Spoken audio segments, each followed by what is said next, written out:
নমস্কার, ৫টার ৫ মিশালে নিয়ে আমি অতনু রয়েছি আপনার সঙ্গে। প্রচার যুদ্ধ জমজমাট, আর তারই মাঝে নির্বাচন কমিশনের একের পর এক সিদ্ধান্ত, যেমন ফের একবার এমন এক সিদ্ধান্ত যা রাজ্য প্রশাসনে ধাক্কা বলা যেতে পারে। একসঙ্গে ৫ ডিআইজি বদল করলো কমিশন।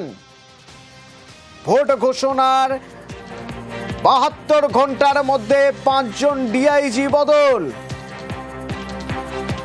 গতকালই ১৯ জন সিপি এবং এসপি এডিজি বদল করেছিল কমিশন, আর এবার একসঙ্গে ৫ ডিআইজি বদল। কারা কারা বদল হচ্ছেন?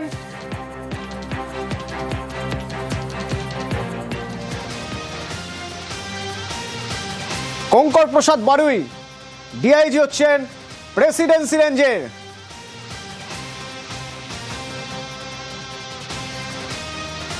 রাঠোর অমিত কুমার ভরত রায়গঞ্জ রেঞ্জের ডিআইজি হচ্ছেন। শ্রীহরি পান্ডে ডিআইজি হচ্ছেন বর্ধমান রেঞ্জের। জলপাইগুড়ি রেঞ্জের নতুন ডিআইজি অঞ্জলি সিং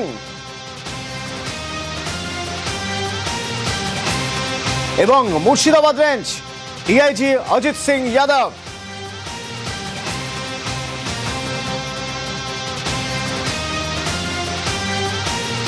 ভোটের দিন ঘোষণার ৫ দিনের মধ্যে ৭২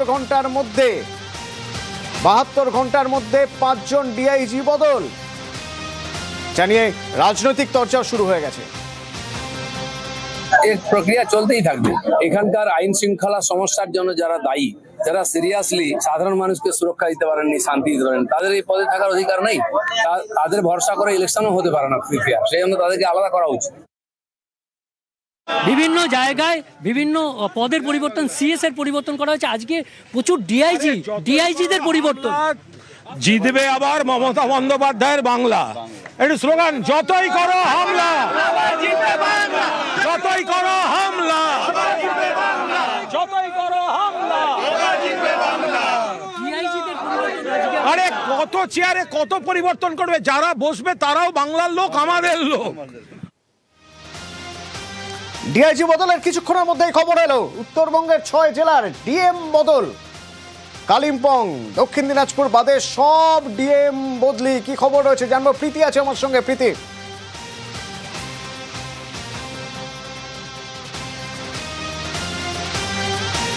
প্রীতি শোনা যাচ্ছে? হ্যালো, হ্যাঁ শুনতে পাচ্ছ প্রীতি? একদমই। নির্বাচনে যে নির্ঘণ্ট, সেই নির্ঘণ্ট পেশির পর থেকে রাজ্যের ক্ষেত্রে আমরা বড়সড় রদবদল দেখেছি, এবং মাঝরাতেও কিন্তু এই রদবদল দেখা যায় হোম সেক্রেটারি এবং সিএস এর ক্ষেত্রে। এবং তুমি যে কথাটা বলছিলে যে ডিআইজি পরিবর্তনের পর কিন্তু জেলা শাসক ১৩ জন জেলা শাসককে রদবদল করে নতুন করে জেলা শাসক নিয়োগ করলো জাতীয় নির্বাচন কমিশন। এবং এর ক্ষেত্রে এই ১৩ জনের মধ্যে মূলত উত্তরবঙ্গেরই ৬ জন রয়েছে। কালিম্পং এবং দক্ষিণ দিনাজপুর বাদ দিয়ে যতগুলো জেলা রয়েছে, অর্থাৎ দার্জিলিং, আলিপুরদুয়ার, উত্তর দিনাজপুর, জলপাইগুড়ি, কোচবিহার, মালদা, এছাড়াও কিন্তু পূর্ব বর্ধমান, উত্তর ও দক্ষিণ ২৪ পরগনায় বাদ যায়নি উত্তর কলকাতা, দক্ষিণ কলকাতা। এদের সকল জেলার ক্ষেত্রে কিন্তু ডিইও বা ডিএম যাকে বলা হচ্ছে তা বদল হয়েছে, এবং ১৯ তারিখের ৩টের মধ্যে কিন্তু রিপোর্ট করতে বলা হয়েছে নতুন জেলা শাসকদের। এবং তোমাকে জানিয়ে রাখি যে এই রদবদল নিয়ে যখন রাজ্য রাজনীতি তোলপাড়, তখন কিন্তু নির্বাচন কমিশন প্রথমেই জানিয়েছিল, যখন জ্ঞানেশ কুমার তার ফুল বেঞ্চ কলকাতায় আসে, যে এবারে নির্বাচন তারা চাইছেন সে শান্তিপূর্ণ, অবাধভাবে হোক। তার জন্যই এই রদবদল বলে এর আগে কিন্তু নির্বাচন কমিশনের তরফে জানানো হয়েছিল। ধন্যবাদ প্রীতি। উত্তরবঙ্গের ৬ জেলার ডিএম বদল, কালিম্পং এবং দক্ষিণ দিনাজপুর বাদে সব ডিএম বদলি হয়েছে। উত্তর এবং দক্ষিণ ২৪ পরগনার ডিএমদের বদলি। কলকাতা উত্তর দক্ষিণের ডিভিশনাল কমিশনার বদল। একসঙ্গে ১৩ জন আইএএসকে বদল করা হলো। পুলিশ ও প্রশাসনের খোল নলছে একেবারে বদল করা হলো। আপনাদের বলছিলাম কলকাতা উত্তরে মিউনিসিপ্যাল কমিশনার এখন স্মিতা পান্ডে। আপনাদের বলছিলাম কোচবিহারের কথা। কোচবিহারের জেলা শাসক জিতিন যাদব, জলপাইগুড়ির সন্দীপ ঘোষ, দার্জিলিংয়ের জেলা শাসক হরিশঙ্কর পানিকার। এদিকে আলিপুরদুয়ারের জেলা শাসক হলেন টি বালাসুব্রমণিয়াম, উত্তর দিনাজপুরে বিবেক কুমার এবং মালদার জেলা শাসক হিসেবে থাকছেন রণবীর সিং কাপুর।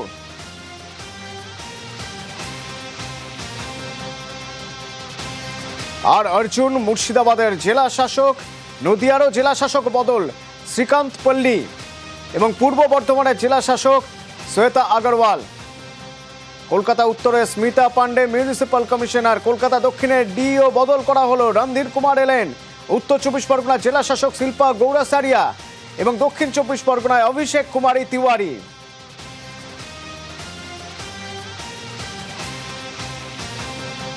এবং এই যে ডিএম এবং ডিএওদের দায়িত্ব এবার কি, তাদের এই দায়িত্ব নিচ্ছেন রোল অবজারভাররা। এসআইআর অর্থাৎ স্পেশাল ইন্টেন্সিভ রিভিশন, সেই স্পেশাল ইন্টেন্সিভ রিভিশনের রোল অবজারভারদের দায়িত্ব দিল কমিশন। সিইও দপ্তরের এক আধিকারিককেও জেলা শাসকের দায়িত্ব। রোল অবজারভারের দায়িত্বে আর অর্জুন, স্মিতা পান্ডে, রণধীর কুমার, 3 আইএএস অফিসারকে এবার জেলা শাসকের দায়িত্ব দিয়েছে কমিশন।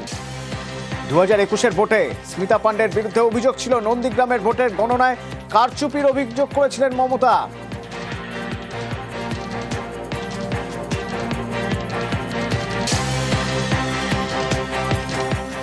একের পর এক আমরা দেখেছি, প্রথম যখন ভোটের দিন ঘোষণা হলো তার 5 ঘন্টার মধ্যে স্বরাষ্ট্র সচিব, মুখ্য সচিব বদল হয়ে গেল।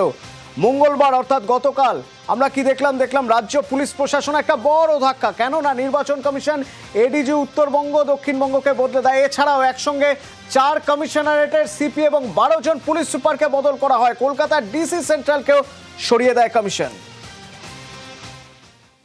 কাউকে কাজে লাগিয়ে সুপার উত্তমের মতো বিহাইন্ড দ্য সিন মধ্যরাতে গুপ্ত তাণ্ডব করছে। আগে নিয়ম ছিল আমাদের স্টেট গভর্নমেন্টের কাছে লিস্ট চাইতেন, আমরা 3টে করে নাম পাঠাতাম, তার থেকে ওনারা সিলেক্ট করতেন। এই সুমোটো যেন মগের মুলুক, যেন দিল্লি কা লাড্ডু, যেন জমিদার জলদার।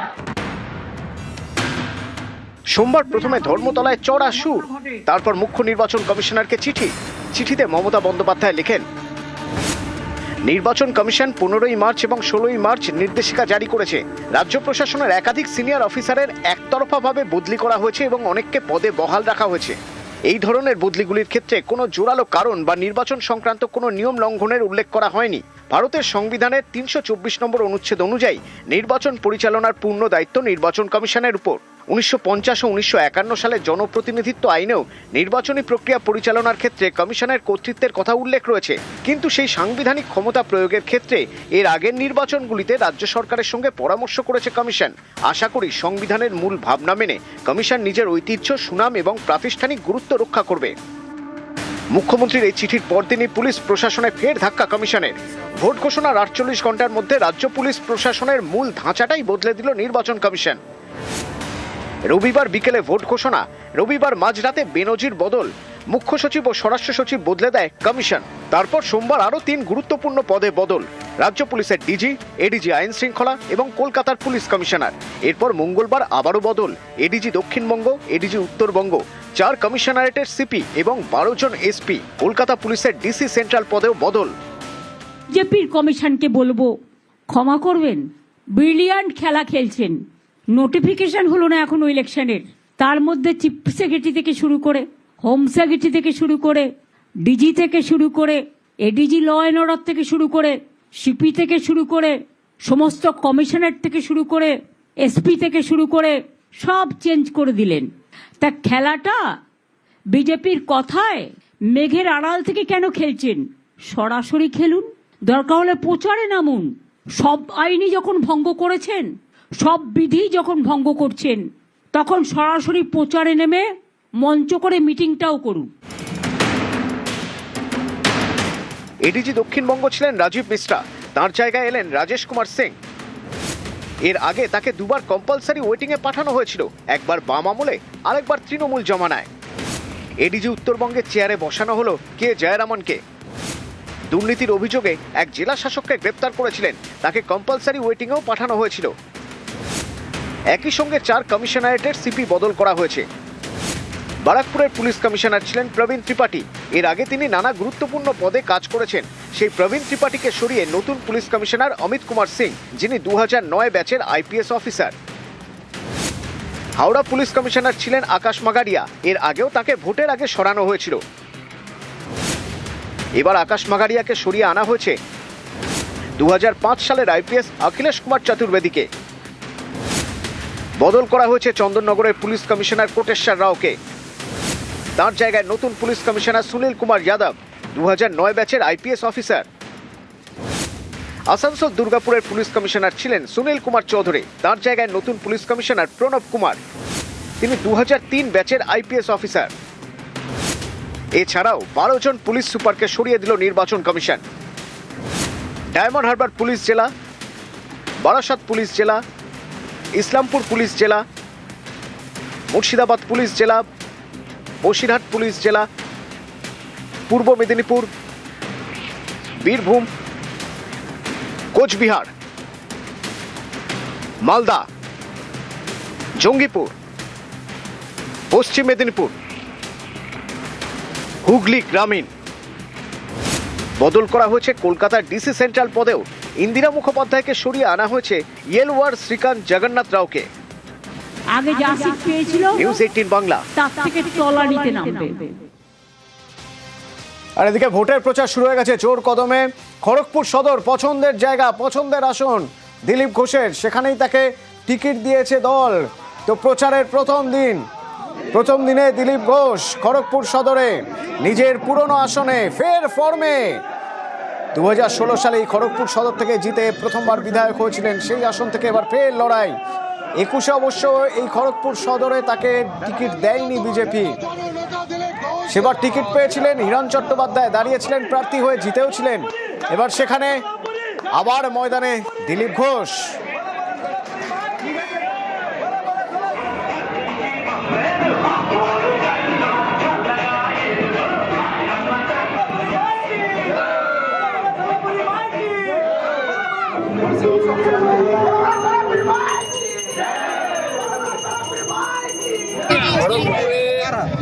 বিজেপি কর্মীদের উৎসাহই আলাদা।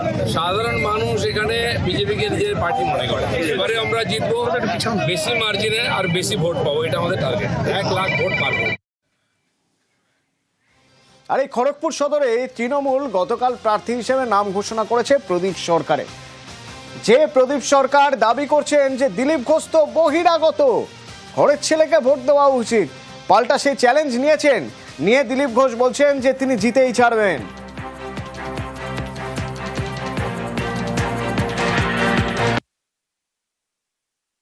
খড়গপুর শহরে বিজেপি সবসময় বহিরাগত প্রার্থী আনে এবং যেতে চলে যায়।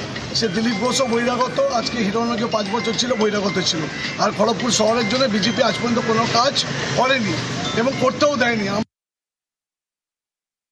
তো ইউসুফ পাঠান, কীর্তি আজাদ এরা কোথাকার লোক? উনি নিজেকে এখানকার ভাবছেন, ওরা খড়গপুর তো বাইরে থেকে এসছে। তাহলে উনি বহিরাগত ভোট চান না, তাহলে কার ভোট পাবেন উনি? এদিকে দিলীপ ঘোষের বিরুদ্ধে কমিশনে অভিযোগ তৃণমূলের। দিলীপ ঘোষের বিরুদ্ধে হুমকি দেওয়ার অভিযোগ, নির্বাচনে বিধিভঙ্গের অভিযোগে সরব তৃণমূল।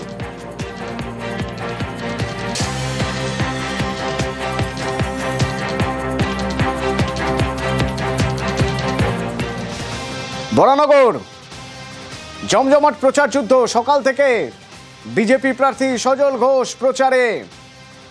ডানলপের গুরুদ্বারায় বিজেপি প্রার্থী প্রার্থনা করেন, তারপর বাড়ি বাড়ি ঘুরে জনসংযোগ। এবার বরানগরে ভোটের লড়াইয়ে সজল সায়ন্তিকা।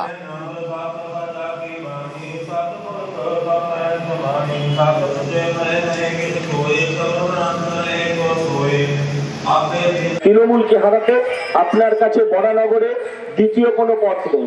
আপনার কাছে একটি পথ, ভারতীয় জনতা পার্টি, চিহ্ন পদ্মফুল। একটা সুযোগ দিন, ভালো লাগলে তারপর 5 বছর রাখবেন, 5 বছর পরে না হলে 5 বছর বাদে বিদায় করবেন। তাই দয়া করে আপনার কাছে বরানগরে দ্বিতীয় কোনো পথ নেই। আপনার কাছে একটি পথ, ভারতীয় জনতা পার্টি, চিহ্ন পদ্মফুল। একটা সুযোগ দিন, ভালো লাগলে তারপর 5 বছর রাখবেন, 5 বছর পরে না হলে 5 বছর বাদে বিদায় করবেন। ওদিকে পানিহাটিতে মন্দিরে পুজো দিয়ে প্রচারে সিপিআইএম প্রার্থী কলতান দাশগুপ্ত। মহোৎসবতলা ঘাটে শ্রী চৈতন্যদেবের মন্দিরে পুজো দেন, এরপর জনসংযোগ, দেওয়াল লিখন।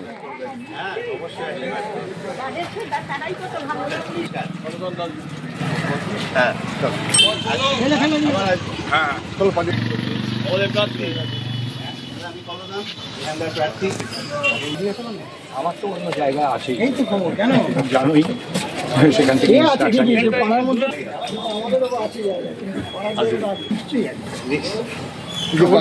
কালকে দেখতে যাও আসবে আবার পরে আসবে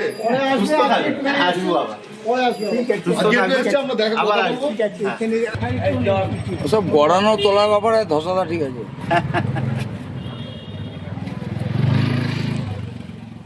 সুজিত বসু বিধাননগরের তৃণমূল প্রার্থী।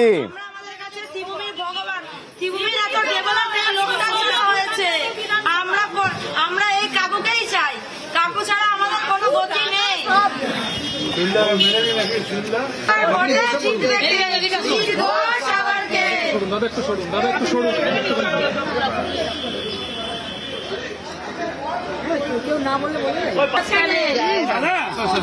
নির্বাচন তো 29 এপ্রিল চলবে, স্টেপ বাই স্টেপ কাজ আমাদের চলবে। দেওয়াল লেখা একটা পার্ট, তার মধ্যে এখানে আমাদের সিনিয়র লোক সুশীলদা দেওয়াল লিখছিল, তার সাথে আমি একটু হাত মেলাম। যেটা ব্যাপারে আশাবাদী, তার কারণ যে সারা বছর তো মানুষের সাথে আছে। মানুষ অতীতেও যখন খুব ঝামেলা ছিল আমার ওপর, যখন আমার ওপর অনেক অত্যাচার ছিল, তখনও মানুষ আমাকে সমর্থন করেছে। আজকে যে কাজ করবার সুযোগ মানুষ আমাকে দিয়েছে, আগামী দিনেও সুযোগ দেবে, এ বিষয়ে কোনো আমার চিন্তা নেই, সন্দেহ নেই, কারণ মানুষ আমার সঙ্গে আছে। ভারতীয় জনতা পার্টি 294 এর মধ্যে থেকে 144 জনের নাম ঘোষণা করেছে প্রার্থী হিসেবে। বাকি 150 জনের নাম হয়তো আর কিছুক্ষণের মধ্যেই ঘোষণা হয়ে যাবে।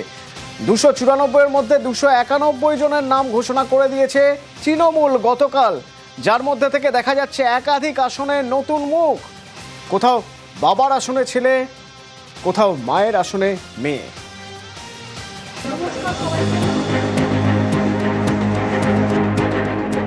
মঙ্গলবার প্রার্থী তালিকা প্রকাশ তৃণমূলের।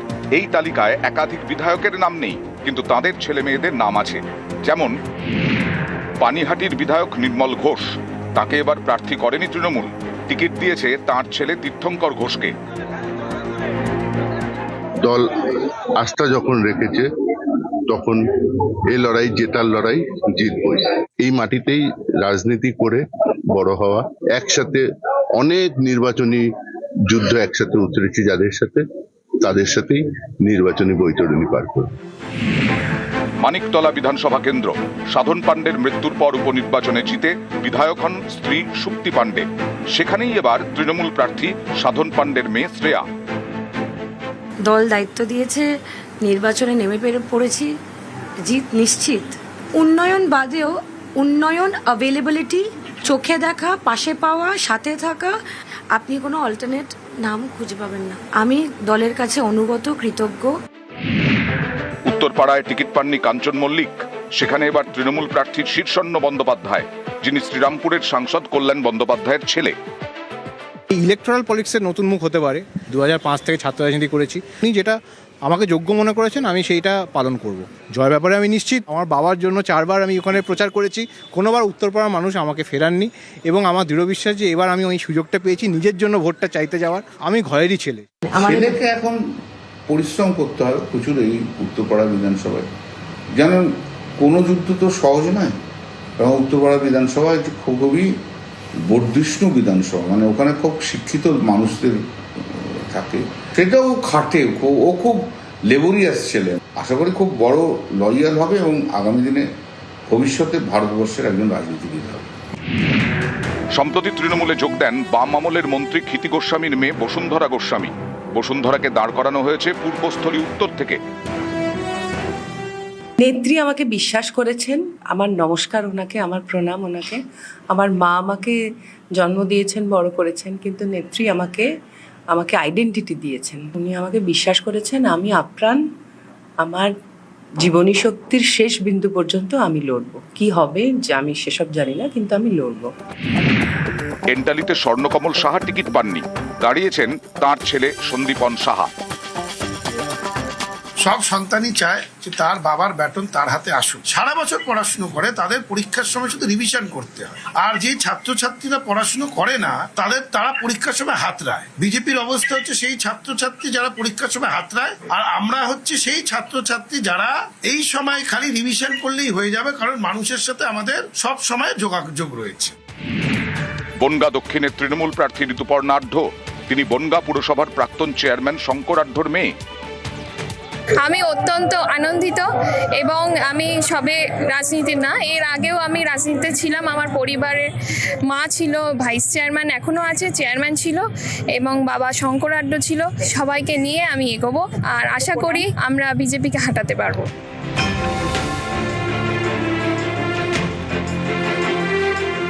এক পরিবারে একাধিক প্রার্থী। রত্না চট্টোপাধ্যায় বেহালা পশ্চিমের তৃণমূল প্রার্থী। রত্নার বাবা দুলাল চন্দ্র দাস মহেশতলার তৃণমূল বিধায়ক। এবার টিকিট পাননি, প্রার্থী হয়েছেন তার ছেলে শুভাশিস দাস। যেভাবে নির্দেশ দেবে ঠিক সেভাবেই কিন্তু আমরা এই যে বিধানসভা নির্বাচনের যুদ্ধ, সেই যুদ্ধে অলরেডি আমরা নেমে পড়েছি। সর্বস্তরের আমাদের তৃণমূল কংগ্রেস কর্মী যারা আছেন তারা সবাই একসাথে এক ছাতার তলায় থেকে আমরা এই লড়াইটা দেব। মলয় ঘটক রাজ্যের আরেক মন্ত্রী, আসানসোল থেকে ভোটে লড়বেন। কুলটি থেকে লড়বেন তাঁর ভাই অভিজিৎ ঘটক। নিউজ 18 বাংলা।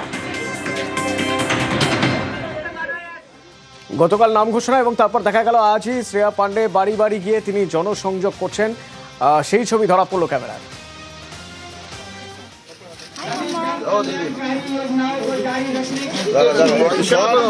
ভেতরে ঢুকে গেলে তোরা শুধু বললে আমরা কোথায় করবো? আরে ছেড়ে দিন না, আপনি হাতটা ছেড়ে দিন না। এদিকে রাখো, এদিকে রাখো।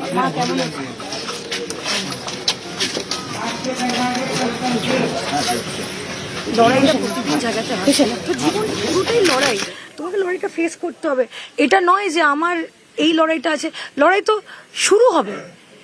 ইলেকশনে জেতার পর যে কাজটা ভালো করে করতে হবে সেটা সারা জীবনের লড়াই। পরিশ্রম করব, আমি পরিশ্রম করতে রাজি। আমি 24 আওয়ার্স, আমি কোনো হবি না, কোনো অ্যাক্টিভিটি না, আমি এটাই করতে চাই আর আমি এটাই করতে চেয়েছি।